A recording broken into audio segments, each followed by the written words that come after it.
SpaceX launch trajectory and countdown net. Pad is clear. 10, 9, 8. Launch auto sequence has started. 6, 5, 4, 3, 2, 1. Go for launch.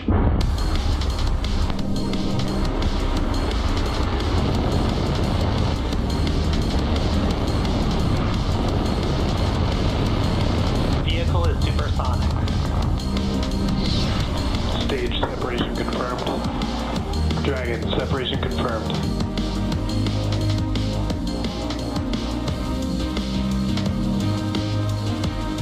Stage 1 is transonic. Landing legs have deployed. And Falcon 9 has landed. You are looking at a live view of Falcon 9 awaiting liftoff at 7:25 a.m. Pacific Time from Space Launch Complex 4 East at Vandenberg Space Force Base in California. Today's mission is part of the National Security Space Launch, or NSSL program, managed by the U.S. Space Force's Space Systems Command. Today marks SpaceX's 12th launch for the NSSL program overall, and it's our first NSSL launch in 2 years from the West Coast, where our last NSSL mission was the NROL 85 mission in April of 2022. Hello, my name is Atticus Videra, and I'm a propulsion engineer here at SpaceX. We're super excited to be here with you today, bringing you coverage of our 37th launch just of this year. Today's USSF-62 payload is part of the Space-Based Environmental Monitoring, or SBEM, which works with civil and international partners to deliver environmental and tactical intelligence. Today's payload, known as Weather System Follow-on Microwave Space Vehicle 1, or WSF-M, will help provide monitoring of weather on Earth as well as in space. With the launch of today's mission, Space Systems Command continues its path to deliver the next generation of environmental monitoring capabilities. And with that, here's a video with a closer look at the payload.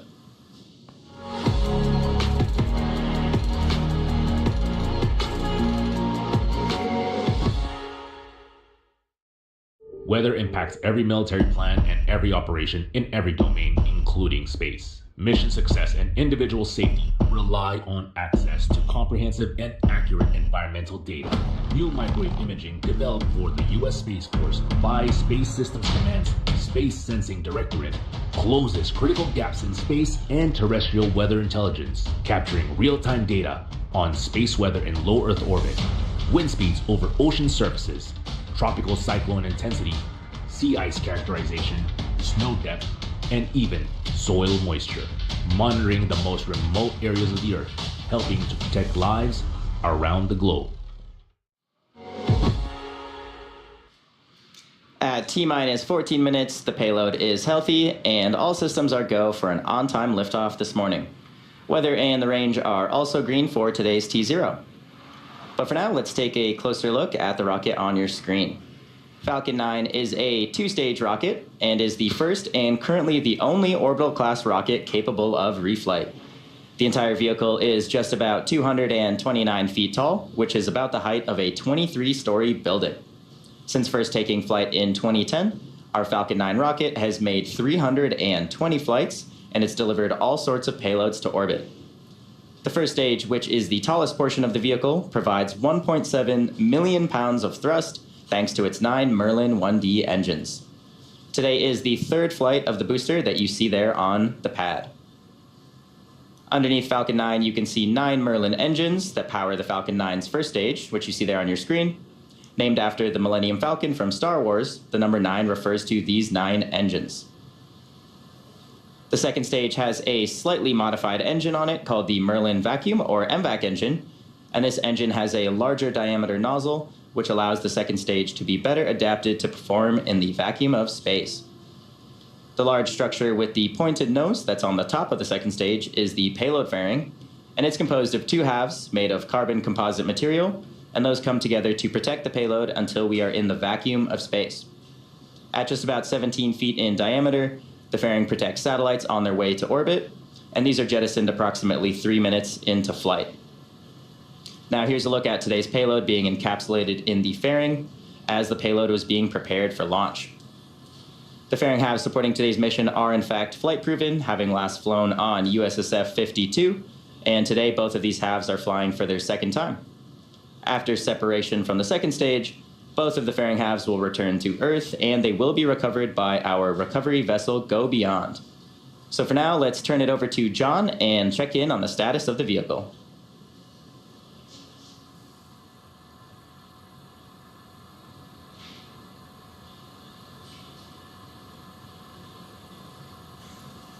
T-minus 11 minutes and 30 seconds, the SpaceX team continues to count down towards our 37th launch of the year. I'm John Innsbrucker, and I'm the Falcon Principal Integration Engineer at SpaceX, excited to be joining you today. Now, currently, the good news is all systems are go. At T-minus 38 minutes, the SpaceX launch director conducted the electronic poll of the launch team. We got the go for both prop loading and launch. Now, we're currently loading both RP-1 kerosene and liquid oxygen propellants onto the Falcon 9 first stage booster. And we've already completed loading of kerosene onto the second stage. We're now down to just loading liquid oxygen onto stage 2. Meanwhile, the T-TEB ignition fluid that we use to light the Merlin engines, that's already on board. It's stored in small canisters that we installed while preparing the stages for launch. On top of the Falcon 9 is the spacecraft. Payload team reports they're ready for launch. So overall, we're tracking no issues on the rocket. Spacecraft's ready to go. And as you can see from the weather on the screen, we started with better than 90% chance of good weather, and we've remained good during the countdown. And of course, the range, they have declared they are ready to support a T0 of 7:25 a.m. Pacific Daylight Saving Time. Now, if for some reason we do not launch today, we do have a backup opportunity tomorrow at the same time. But everything's looking good right now. With that, let's head back to Atticus to learn more about today's mission. If you're just joining us, today's mission is on behalf of Space Systems Command, or SSC, which is located just down the road from us here in El Segundo, California.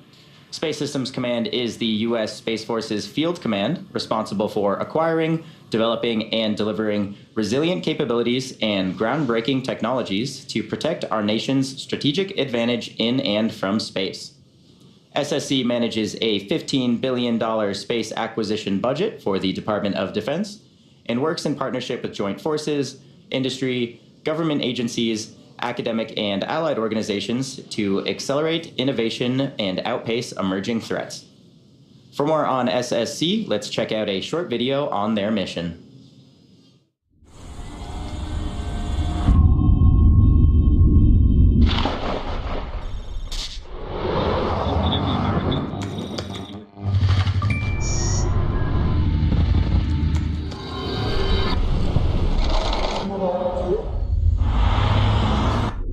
The ultimate high ground has no ground. The satellites in orbit around our planet provide the critical infrastructure we use to defend and protect the security and prosperity of this world we all share. But space is no longer a benign environment. Adversaries and near-peer nations are actively working to dominate the most critical battleground of our day. At Space Systems Command, the time to act is now. The race is on. Our adversary is out there. They are going to work every day, trying to work harder, smarter, faster than us. But we are making sure that that does not happen. The Guardians, airmen, and partners of Space Systems Command are working with unstoppable urgency to innovate and act now, delivering solutions to emerging threats, creating resilient space architectures we can all rely on, especially during times of crisis and conflict. The fight could happen tonight, it could happen tomorrow, it could happen in a couple of years, but we need to start innovating now, and that's exactly what we're doing. For Space Systems Command, working faster means breaking from the status quo, exploiting existing space architectures and capabilities in creative new ways, working with commercial industry, innovators and tech startups, and allied nations to exploit, buy, and build, to deliver better, faster, and more affordably. We are advancing the space architecture that we have up there right now, making sure that it's optimal, making sure that we get new space architecture set up, prototyping, experiments, to ensure that we can outpace the enemy tomorrow. To maintain our lead in space, Space Systems Command has embraced a new culture, empowering its people to race forward. Speak up and connect with industry in unprecedented new ways. Our people are agile, they continue our partnerships, they are working collaboratively day after day in order to contribute to the big warfighter's purpose. Space is a team sport. We have to work together to provide integrated, resilient capability and speed in order to fight through any contingency crisis. Space Systems Command is moving fast to maintain U.S. superiority in space, running a marathon of sprints, thinking differently, acting boldly, empowering at every level to make space work for us all. At Space Systems Command, space starts here. At T-minus 5 minutes 50 seconds and counting, all systems are currently a go for an on-time liftoff. Now, while we were watching the video, a couple of important steps have been completed. We heard the spacecraft team declare they had gone on internal power. That happened just a couple of minutes ago. Also, we have just completed fueling of the Falcon 9 first stage. That gets all the kerosene on board. So we're still loading liquid oxygen on both the first and second stages. Now, the next event coming up is going to be the retract of the strongback away from the rocket. The strongback you can see on the right side of the Falcon 9, that's the structure that carries the air conditioning up to the spacecraft, the stages, the electrical signals, the pressurization gases, as well as the propellant up to the second stage, and of course that air conditioning into the payload fairing you can see at the very top of the stack.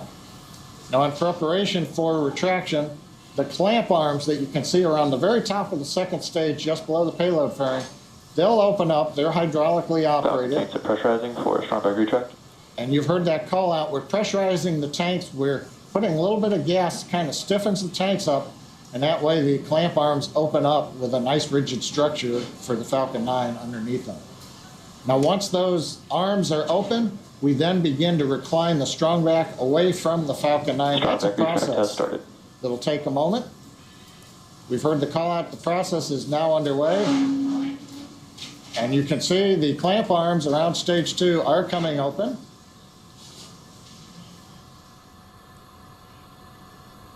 Coming up on T-minus 4 minutes, everything continues to be go. We're currently chilling in the Merlin engines. At T-minus 7 minutes, we open up the pre-valves, which allow the propellant down to the engines to get them prepared for the ignition just before T0. You can see the strongback is now retracting away.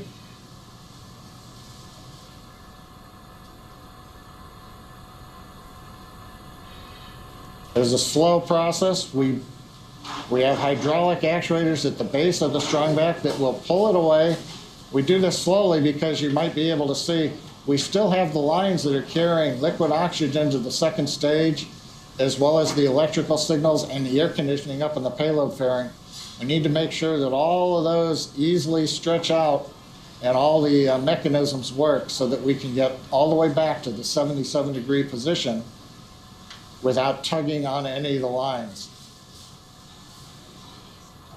Continuing to look good. You may notice a difference here at Vandenberg. Launch load is complete. T-minus 3 minutes. We've got the call out right on time. Liquid oxygen loading of the first stage is complete. We're now waiting for second stage. That'll finish up at just inside the T-minus 2 minute mark. I started to mention the strongback is different at Vandenberg. It's a different style. Cape Canaveral, for example, at Kennedy Space Center, we only recline a couple of degrees. Here we recline to 77 degrees and then pull away at liftoff. Now currently we're inside 2.5 minutes. The range continues to be green. And the weather, of course, as you can see there, has cooperated. Even the Vandenberg fog has stayed away. We don't expect any weather conditions to develop in the last couple of minutes. Again, if for some reason we do not launch today, we do have a backup opportunity tomorrow at the same time. We're listening in right now for LOX load closeout on the second stage.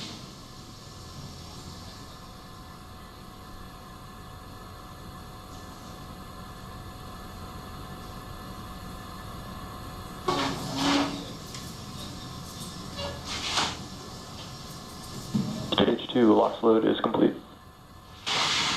And the call out on countdown. Stage 2 LOX load is complete. All propellants are now on board the Falcon 9. We're now beginning to vent down the pressure that was in the tubing on the strongback. That's why you see the cloud coming there. The call out ground gas closeouts. That's where we bleed the pressure off. And that cold gas, when it reacts with the moist, humid air right off of the Pacific Ocean, gives you that nice white cloud, an indicator of launch coming up. Next event, T-minus 1 minute. We should hear the countdown. The Falcon 9 flight computers are in startup and controlling the rocket for the remainder of the countdown.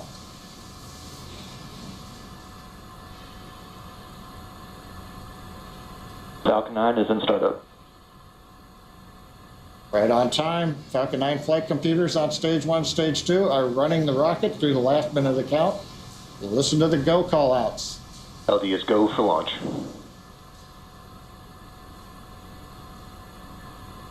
Mission director is go for launch. SpaceX and Space Force directors giving their go for launches. We're coming up on T-minus 30 seconds. All systems continue to remain go for launch of Falcon 9 and US Space Force 62.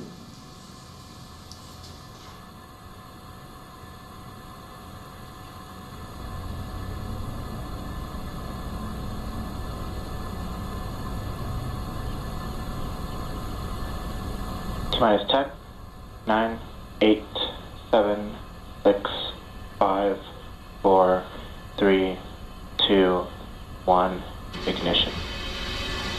And a lift off of Falcon 9, go USSF-62, go SpaceX.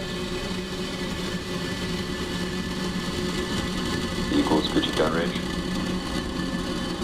Stage 1 chamber pressure nominal.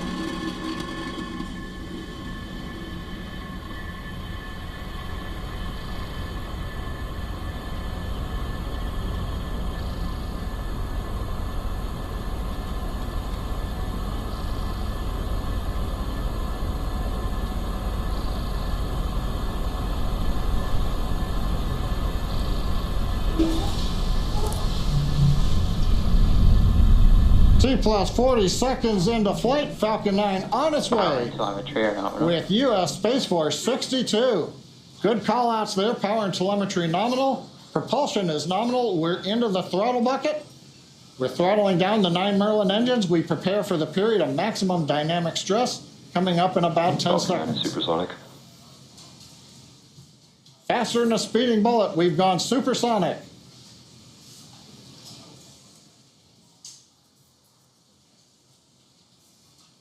Max Q. Max Q call out. We're through the period of maximum stress on the vehicle. We have throttled the Merlin engines back up to full power. Now coming up, we're going to have 4 events. We're going to get main engine cutoff. All 9 Merlins will shut off. We'll then get stage separation, where the first stage pushes itself away from the second stage. And then the second stage engine will start a few seconds later.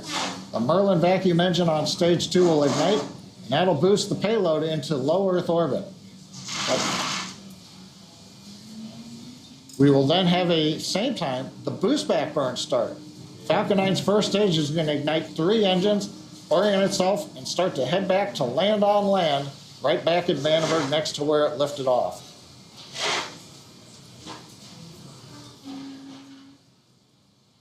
Coming up on main engine cutoff.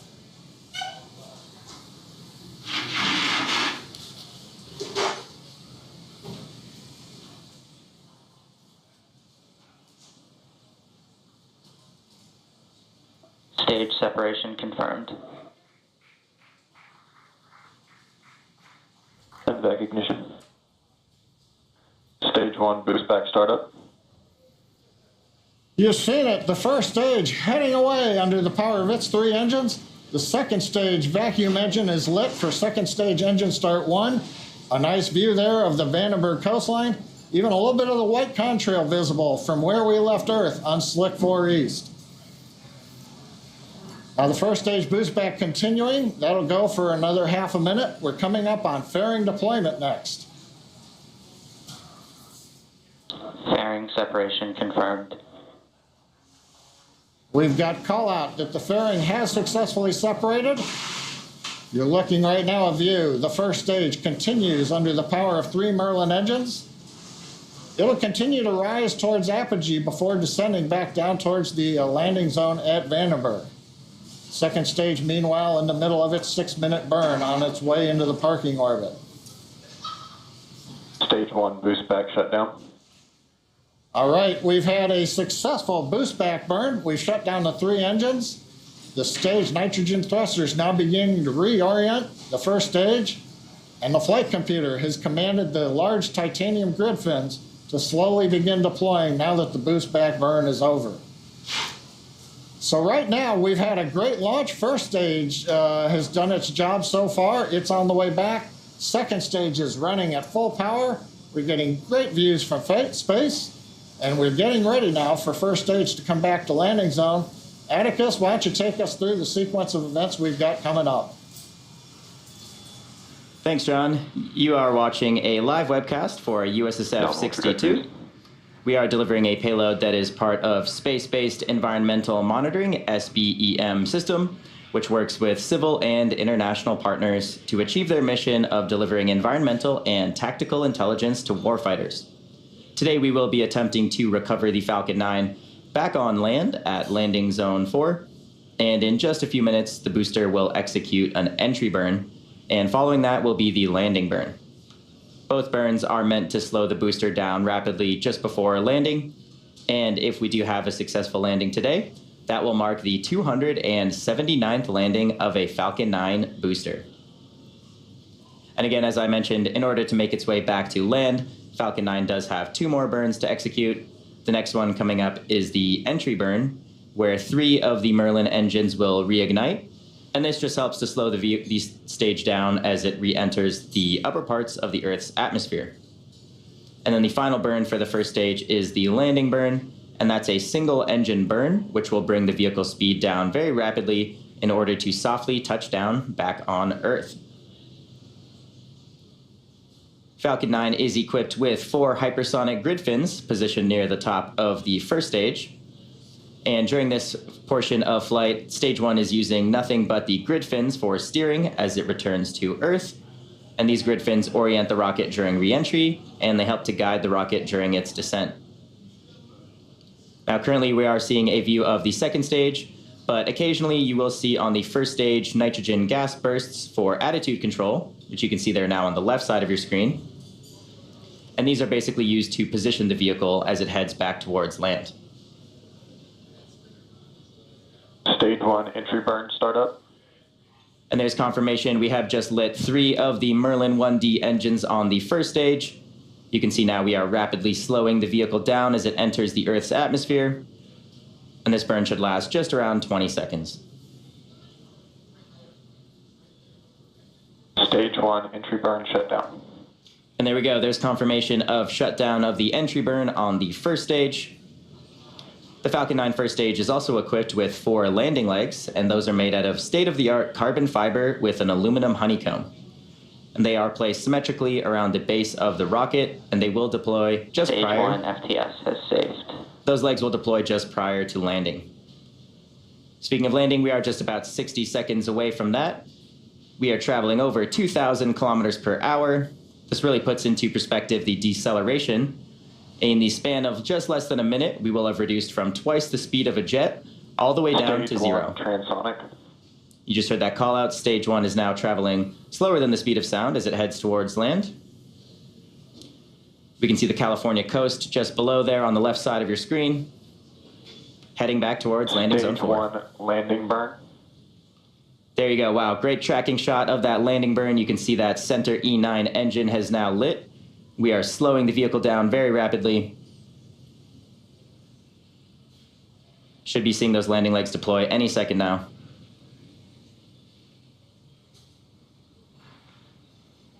Stage 1 landing leg deploy.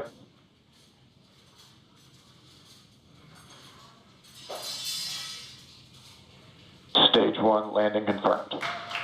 And there you have it. We have successfully made the 279th landing of an orbital class rocket. Stage 2 FTS has saved. Coming up next, we will have the second stage engine cutoff, or SECO-1. And following that, we will enter into just about a 40-minute coast phase as the vehicle ascends to its target orbit. On your screen now is a live view of the MVAC engine continuing its burn.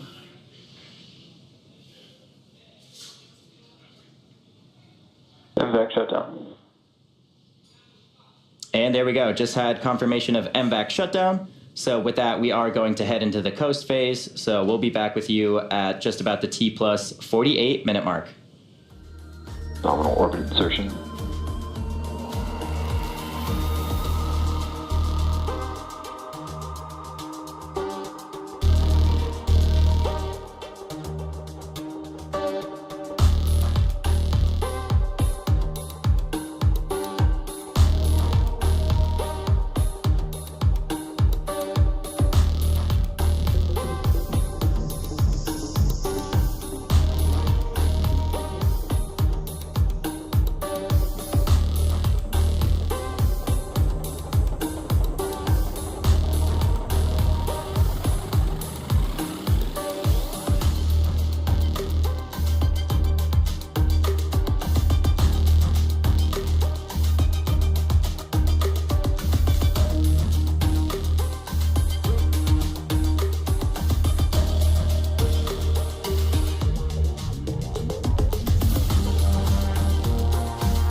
Welcome back to our live launch coverage of the U.S. Space Force 62 mission. We're just past T plus 48 minutes and 12 seconds. We're currently awaiting the relight of our second stage MVAC engine.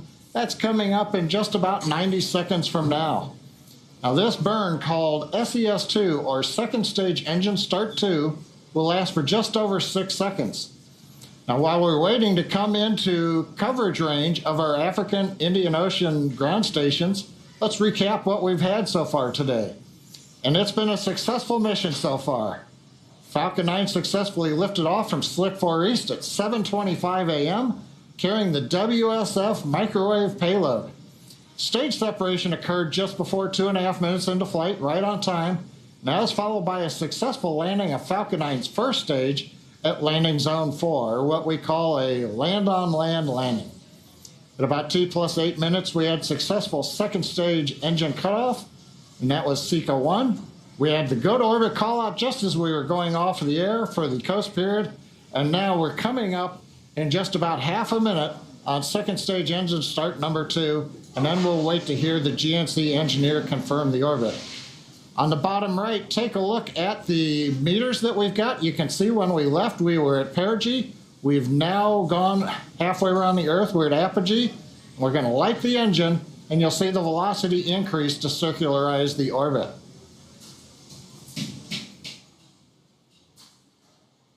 MVAC ignition. We've got ignition of the second stage engine. This is about a 6-second burn.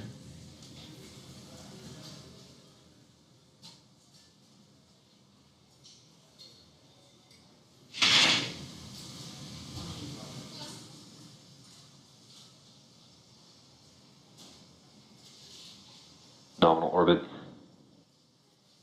All right, we've had the cutoff of the second stage engine, SECO 2, and the important part, the guidance nav and control officer has just confirmed that we have a good orbit. So this is the orbit that we need to be in for deploying the spacecraft. So we're now going to wait about a 5-minute period for deploy of the WSF-M satellite from Falcon 9's second stage. That's going to be just under 5 minutes from now, as I mentioned. We do this 5-minute wait because we want to make sure the second stage is quiet. We purge all the excess gases out of the engine. We monitor the engine. And then right before the spacecraft separates, we want to make sure we're not venting any liquid oxygen out of the tank. We want the second stage quiet and stable in what we call an idle state so that the spacecraft can separate without any disturbances. But we've got 5 minutes or so to wait, and so until then, let's toss it back to Atticus to learn more about today's mission. Thank you, John. Space Systems Command is the U.S. Space Force's field command responsible for acquiring, developing, and delivering resilient capabilities and groundbreaking technologies to protect our nation's strategic advantage in and from space. Space-Based Environmental Monitoring's SBEM mission is to deliver environmental and tactical intelligence to provide an operational advantage. SBEM space programs work in cooperation with both civil and international partners, and today's payload, known formally as WSF-M SV-1, or the Weather System Follow-On Microwave Space Vehicle 1, provides modernized space-based microwave imaging capabilities for low Earth orbit weather data collection. The WSF-M enables the production of enhanced weather prediction and analysis for global mission planning and operations. The satellite is a strategic solution tailored to address 3 high-priority Department of Defense space-based environmental monitoring gaps, and those are ocean surface vector winds, tropical cyclone intensity, and energetic charged particles in low Earth orbit. The satellite will also provide vital data on sea ice characterization, soil moisture, and snow depth. The WSF-M system is an important part of the U.S. Space Force's pivot towards a hybrid environment monitoring architecture. And this leverages existing weather capabilities, buys commercially available technologies and services, and builds inherently more resilient systems. WSF-M is the first of 2 satellites that BAE Systems will deliver, marking an important step in the U.S. Space Force's move towards this new architecture. WSF-M is now the United States' newest weather space system, and it will augment capabilities provided by the Legacy Defense Meteorological Satellite Program, or DMSP. T plus 53 minutes, 17 seconds into the mission. All is going well. Spacecraft deployment coming up in 1 minute and 40 seconds. And Atticus, I was listening, you talked about DMSP, the Defense Meteorological Satellite Program. It takes me back to the launch. I was fortunate to fly a DMSP on a Titan II from Space Launch Complex 4 West back in 2003. So I'm glad to see that we're continuing on with that heritage, bringing new instruments into space to support the warfighter and the general U.S. population. I also note that today's landing at Landing Zone 4 is that former launch pad. We took the towers down, put some concrete in, and so we've got a nice big area where the first stage is sitting right now at Vandenberg. Now, as we come up, we're inside 1 minute to spacecraft deployment. We are getting coverage from both the SpaceX Indian Ocean Ground Station as well as the commercial African Ground Station at Hartebeestok. And we're getting these nice views. There's the view from the payload attached fitting camera looking forward. You can see part of the WSF-M satellite as we get ready to deploy it in about 16 seconds from now.